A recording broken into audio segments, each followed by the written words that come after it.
Unraveling, hot mess, the colorful phrase in English.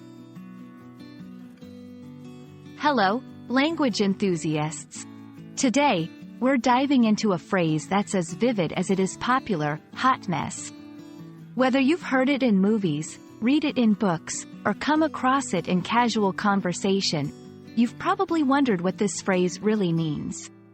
So, let's unravel the mystery behind hot mess and add another exciting expression to your English vocabulary arsenal.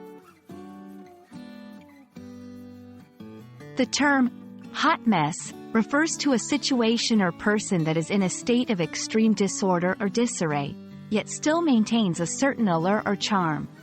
Originally, this phrase had a literal meaning, something that was both physically hot and messy.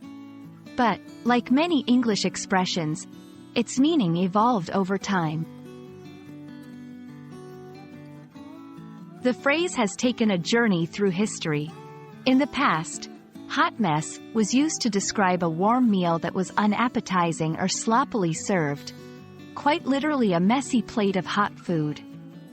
However, today's usage is more figurative. When we say someone is a hot mess, we're often referring to a person who is struggling to keep it together but still has an inherent likability or attractiveness, despite the chaos.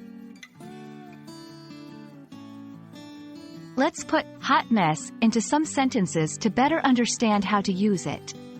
1. After the marathon, I looked like a hot mess, sweaty, tired, but exhilarated. 2. Her desk is always a hot mess, papers and notes everywhere, but she somehow manages to find everything. 3. The party turned into a hot mess when the music system stopped working, yet everyone still had a great time. These examples show that hot mess can apply to both people and situations where there's a blend of chaos and charm. Be cautious when using the term hot mess. It's a bit informal and can be seen as humorous or endearing, but also potentially insulting if used in the wrong context. It's perfect for casual conversations among friends but might not be suitable for formal situations. And there you have it.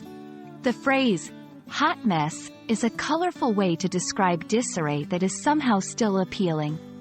We hope this explanation helps you understand and use the phrase like a native.